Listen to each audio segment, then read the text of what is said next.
there is no problem in the United States Constitution. It supports the bill of this representative and this senator. And I will stand ready to answer legal questions that may come up at the end. Representative Pody is going to come down. Yeah!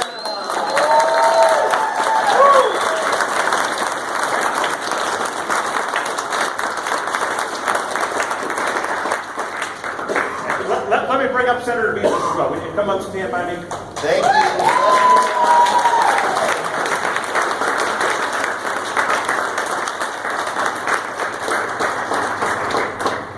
First, I want to tell you, I seen somewhere in the news that it says, lawmaker hears from God.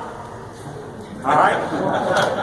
I want to tell you, I pray to a living God. Amen. And when I pray, I expect Him to answer me, okay? Amen. Yes, I pray, and yes, I expect my prayers to be answered, okay? And I do want to tell you that when this ruling came out, I believe that I heard that it was wrong and that people need to stand up for their Christian values. We cannot just let this go by. Right. Man.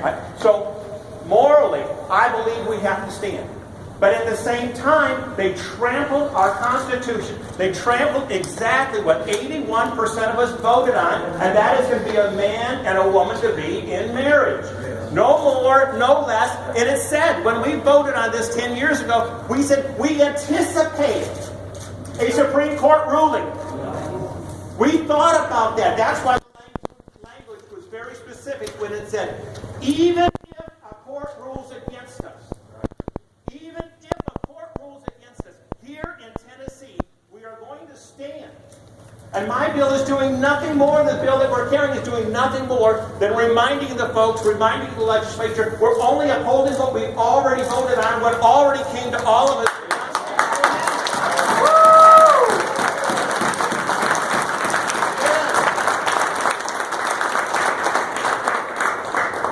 I will tell you, now is the time to act. We want to make sure our voices are heard. We want to make sure that the legislatures, everybody knows that we're going to hold them accountable to nothing more than what our constitutional oath says. Senator Beavers, do you have anything to add? I don't think I could add anything to this. This is about not only morality, it's about states' rights. It's about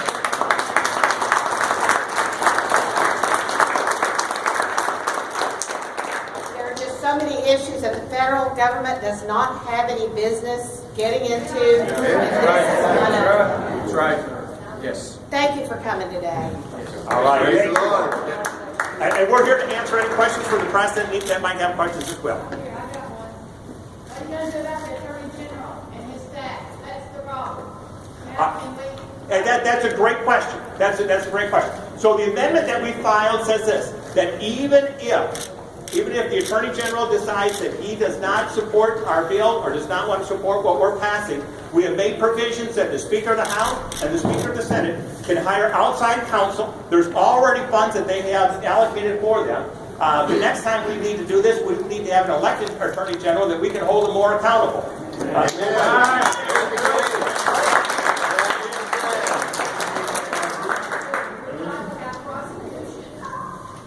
Amen. All right. I know that if you go to some of our offices, we got people, you can see who's on the committees. Let them know. Let the legislators know how you feel about this bill. And that makes a difference. Legislators listen to the people. So we would really hope that you can get to the legislators and get them to listen to what you have to say on this bill. All right. Anything else? Thank you all. Thank you all.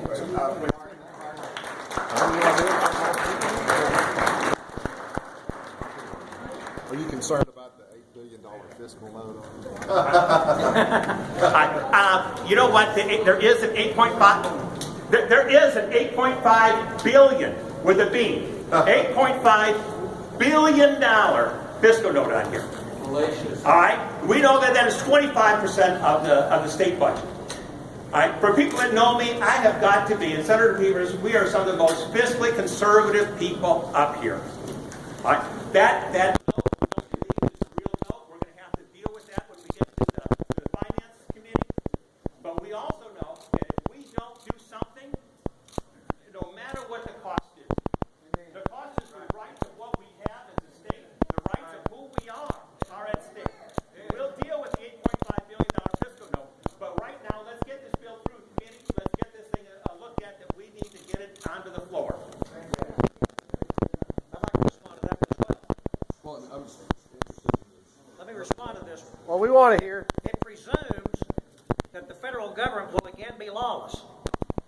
because they have no right to deny funds to the state for anything within state law or the state constitution.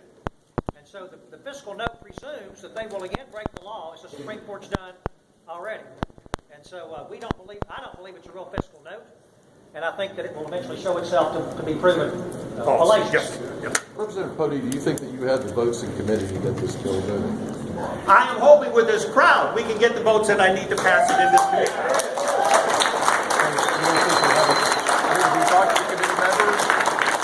I have not taken a vote count yet, but I will be taking a vote count tomorrow when I'm presenting the bill. I've not gone to each legislature and asked them, are you going to vote for this bill or not? And I'm letting the people of the state of Tennessee go to their legislature and get them to know where they feel on this bill.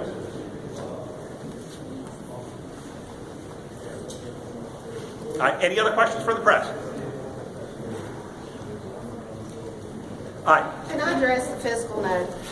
There are several Supreme Court decisions that say that the federal government cannot pass a law and then commandeer our state to implement that law or to pay to implement that law. There's not a federal law. The Supreme Court decided to take this issue up. There is no corresponding federal law. However, in Tennessee, we do have a constitutional amendment that defines marriage. So we want to stand up for the law in Tennessee. And the law in Tennessee is that marriage is between one man and one woman. The fiscal note is completely bogus. You said it's not only moral. What do you say to those on the other side who say this is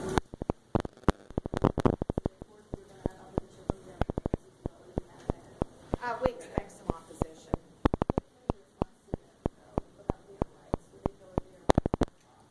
And what we feel on that is this. The people of Tennessee, 81% of the people have voted on that. That came to the people of Tennessee and asking. And that decision was made 10 years ago when we said, what should marriage be defined as? And it was this issue at that point on the other side, and they made their case. The people of Tennessee spoke, and they clearly, overwhelmingly said, people in Tennessee want marriage between one man and one woman. The people on the other side, there's other states that they're welcome to go to, whatever, but in Tennessee, we want it to be one man, one woman.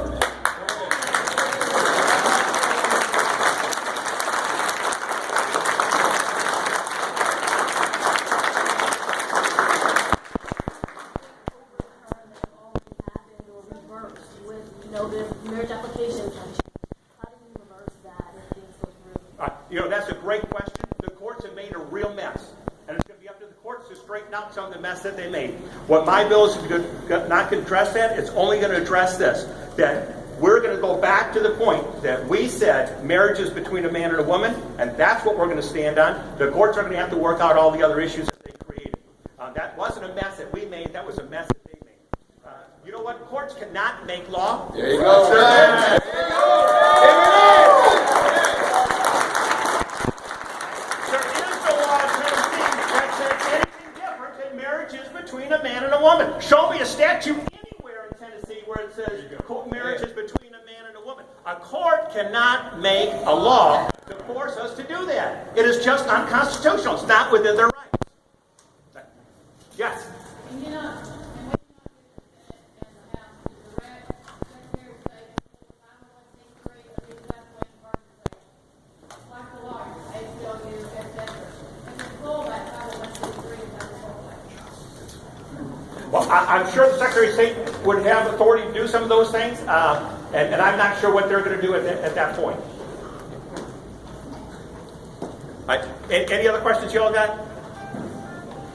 All right. Again, thank you guys for being here. Please go see the legislators, especially the ones on the committee. We need all the support and help we can get, okay? All right.